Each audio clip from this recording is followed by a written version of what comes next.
guys! Welcome back sa aking vlog. Ayan, day 2 na tayo for today's video. Walking ulit tayo. Target natin ang 10k steps. Grabe, sa umpisa ang saya pa. Parang ang gaan lang ng pakiramdam. Pero habang tumatagal, ayun naramdam na nang hita ako yung day 2. Syempre, hindi lang ako, pati yung kasama ko. At syempre, hindi tayo susuko. Tuloy-tuloy lang kahit medyo masakit na. Kasi nga, hindi naman kailangan mabilis. Ang importante, gumagalaw ka. Sa umaga nga pala guys, syempre, hindi pwedeng hindi kami magkakape.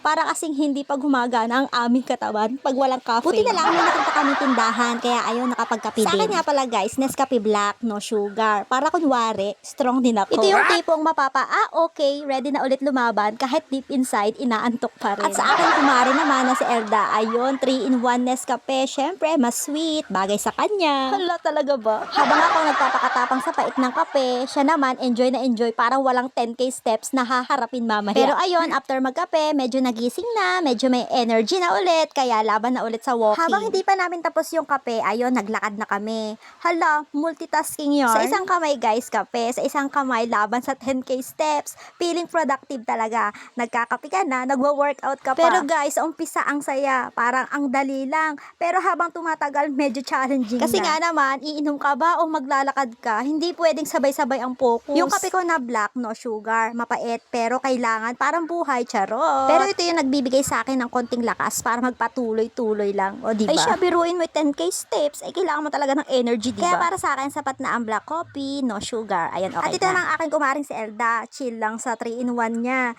Habang ako seryoso sa paglalakad, siya para nag-e-enjoy lang sa morning coffee day. Ay, sa wakas tapos na rin kami magkape. So ayun, tuloy ulit sa paglalakad. Medyo may energy na ulit kahit papano. Salamat sa kape. Grabe guys, iba talaga maglakad sa umaga. Presko yung hangin, tahimik pa yung paligid, tapos ganito pa yung view, sobrang ganda. At habang naglalakad-lakad kami, ang dami namin nakikita, may nagja-jogging, may naglalakad, may nagbabike, iba-iba man sila sa ginagawa nila, pero lahat gumagalaw, nakaka-motivate lalo. Tapos minsan guys, mapapalingon ka na lang sa lake, sa mga puno, sa paligid, ang sarap sa mata. May mga parts talaga na parang ang peaceful lang, gusto mo na lang huminto at mag-enjoy sa view. Ito nga pala guys ang Sampaloc Lake, San Pablo City. Lalo na ngayon na mas pinaganda pa ng government, mas maayos yung daan, mas malinis, mas nakakagana maglakad, at feeling ko talaga mas lalo pa itong gaganda in the future. Pagkatapos habang naglalakad kami, napaisip ako, ang sarap pala ng ganito. Simple lang, pero nakaka-refresh ng isip at kaya katawan. Kaya naman tuloy-tuloy lang, hindi lang para sa katawan natin, kundi para na rin sa ating peace of mind. At pagkatapos nga namin nakaikot ng isang ikot sa lake guys, ayan nakakita ang kasama ko ng buko. Ay syempre nga naman guys, nakakauhaw naman talaga maglakad, lalo na ganito medyo mainit na. At habang siya ay nag-e-enjoy sa kanyang buko, ako eto, tubig lang para feeling strong lang palagi. Amazing! Siya ganun. Hala, strong yarn. At no pagkadating nga namin dito kanina sa lake, wala pa nagsusumba. Pero nung nakaikot na kami, ayan, meron pala. At habang naglalakad na nga kami, may nadaanan kami nagsusumba.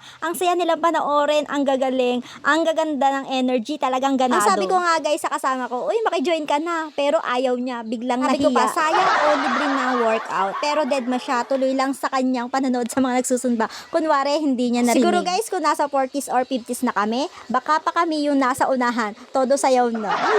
Pero yung totoo, nakakatuwa talaga panoorin yung energy nila. Nakakahawa, parang gusto mo na rin gumalaw at sumabay. At habang nanonood kami sa nagsusumba, mapapangiti na lang kami. Kasi nga, ang saya sa paligid, ang daming gana, at ang daming gumagay sa sumba nila, nag-e-enjoy at ginagawa yung kaya nila para maging healthy. Kaya man kami, kahit hindi kami magsumba in our way, tuloy lang sa paglalakad. At ito na nga, habang pinapanood namin sila, napansin ko yung dance instructor. Grabe, ang galing. As in, walang kapaguran, parang hindi napapagod, ganon. Yung galaw niya, sobrang smooth habang kami nakatayo lang, hinihingal na sa panonood. Sabi ko nga sa kasama ko, parang gusto ko na rin sumabay kaso baka isang step pa lang, break na agad ako. Pero nakakabilib talaga, ang lakas ng energy niya, para nahahawa yung buong group, kahit yung mga sumasayaw, kitang-kita na nag-e-enjoy sila. Doon ko naisip na hindi mo naman kailangan maging perfect para magsimula. Ang importante, gumagalaw ka at nag-e-enjoy ka sa ginagawa. Kasi sila hindi naman nagko-competition, pero ang saya nila, ang gaan ng vibes. At syempre kami, kahit hindi sumasayaw, na-motivate pa rin kami magtuloy-tuloy sa paglalakad. Kasi minsan, sapat na yung makita mo yung iba na ginagawa yung best nila,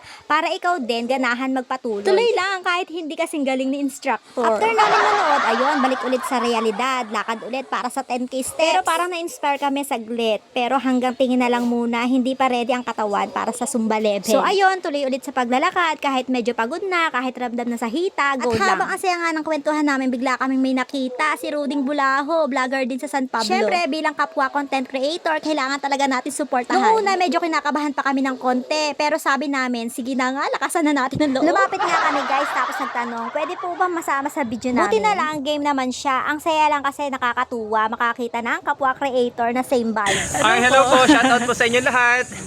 Good morning.